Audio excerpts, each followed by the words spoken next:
Any company that tells you that the main function of a security system is to call the police is not telling the truth.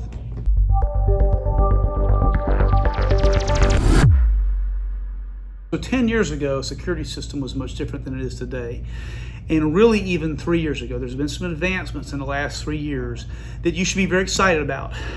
A security system's main function years ago, actually the most valuable thing that ADT or Brinks or Monotronics, the most valuable thing those companies did 10 years ago was they took that little sign and they stuck it out in your front yard and they said, monitored by ADT, because that was the best use for the systems back then, because quite honestly, they weren't as good as they are today. And a lot of people are still using the old systems. If you're still using an old security system, and listen, they were great. They ran forever.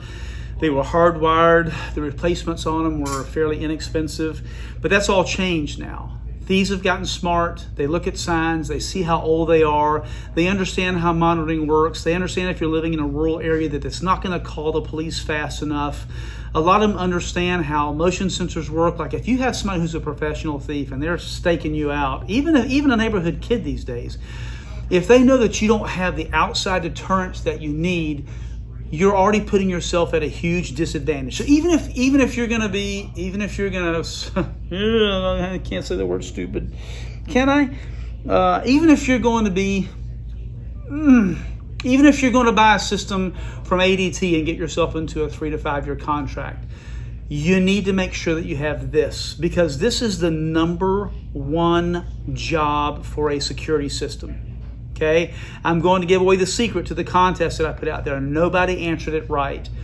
But you need to have perimeter detection, not intrusion detection. Once somebody opens your door, crashes or smashes in your window, and they're getting inside of your house, you may be equipped enough and ready enough at 2 o'clock in the morning. You may wake up well enough and quick enough to be able to deal with that threat, but you're already at a disadvantage when somebody gets inside your house.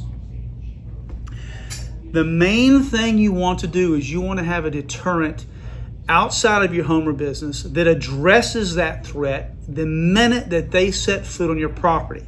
And let me tell you exactly what I mean. So if you walk up to my driveway at my gate at 2 o'clock in the morning, my system has analytics on it. Now, some people want to call it artificial intelligence. Some people want to call it analytics. I'm not going to try to explain, divide, cut up, or change what your idea about artificial intelligence or analytics are. But really, right now, what we do is analytics.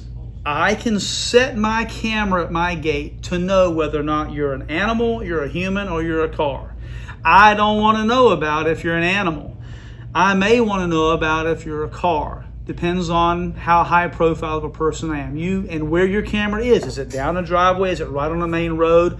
Like if somebody gets to your gate, then you have to decide, okay, well, what is my level of threat here now that somebody is at my gate? Do you want to know about a car being there at 2 o'clock in the morning? That would be up to your security professional. And I do highly recommend that you use a good security professional. But you want a system that can tell you about warnings and threats, but you want the deterrent to be in place first. So there's different perimeters, right?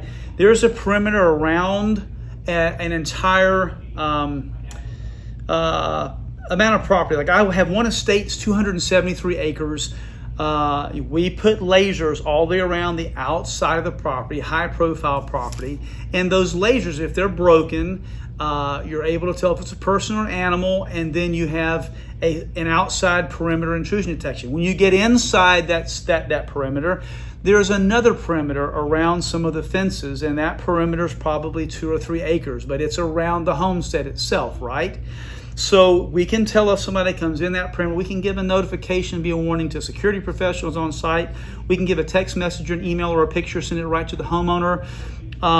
It's truly a perimeter detection and intrusion detection piece, because if you step inside that perimeter, you're most likely going to see a light or something that goes off to let you know, hey, you're breaching a perimeter. You're not supposed to be here.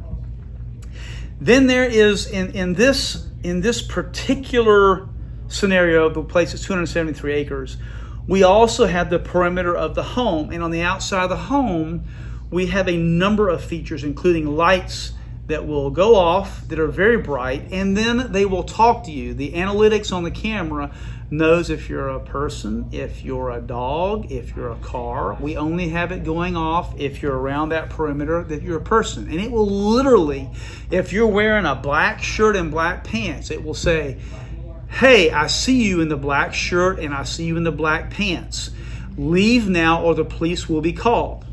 Then we can send a notification directly to the homeowner at the same time. If you got on a pink shirt and pink shorts at 2 o'clock in the morning, it's going to notify someone. It's going to take a snapshot and a video. It stores the video online and some video sequences.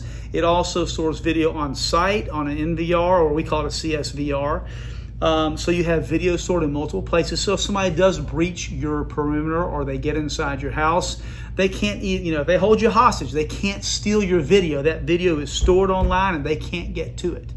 So all the intrusion detection pieces are great. The doors are great. The windows are great. If somebody breaches your perimeter and comes inside of it, that's really what you want, to be able to get that early warning to that person thinking about breaking in, that says, hey, I see you in the black shirt and black pants. Hey, I see you in the pink shirt and pink shorts. You're being video recorded is what you're saying. I see you and you're being video recorded. And as one step up from that, if you want the monitoring station to then step in place of where the artificial intelligence or the analytics are, the monitoring station then can come online within a few minutes or a few seconds and say, hey, why haven't you left yet? You were notified. Then they have a two-way conversation going between the person on the ground and the person at the monitoring station. As the homeowner or the business owner, you can do the same exact thing. If you don't want to pay for the additional service from the monitoring station, if you're not a music star like we have around here that can afford to pay for all those things, you can get those notifications at 2 o'clock in the morning. They will wake you up beside your bed, hopefully. Then you pick up your phone, you say, hey, why haven't you left yet? You were notified. While you're taking your other hand and you're getting your shotgun from the side of the bed and you're going to get prepared to mitigate that threat. But listen, out of all features, out of door alarms and window alarms and glass breaks and motion sensors and all the things that you can do to give you a warning or the monitoring station a warning whenever somebody breaks into your house, the most important thing you have is a deterrent. You need to set up a deterrent and a perimeter detection that lets people know, hey, if you come on this property, or now that you've come on this property, either one, you are being watched, you are being surveilled, and we are going to notify the authorities. Hope this helps you. Don't get ripped off. I mean, there's nothing wrong with, putting sounders on your doors and sounders on your windows, but if you're going to only get a sounder once somebody gets in, you might as well just go down to Lowe's or Home Depot and buy something that, chirps when the door opens. To get real security, you need to have a deterrent on the perimeters of the outside of the property. You may have 3 perimeters like the place I just told you about. You may just have 1. You may have a small property. It may be a 1/4 acre lot like in most subdivisions. But wherever it is, you need to do enough to scare somebody off so they have to think twice before they break into your home and then be confronted by you with a shotgun. Hey, please like and subscribe.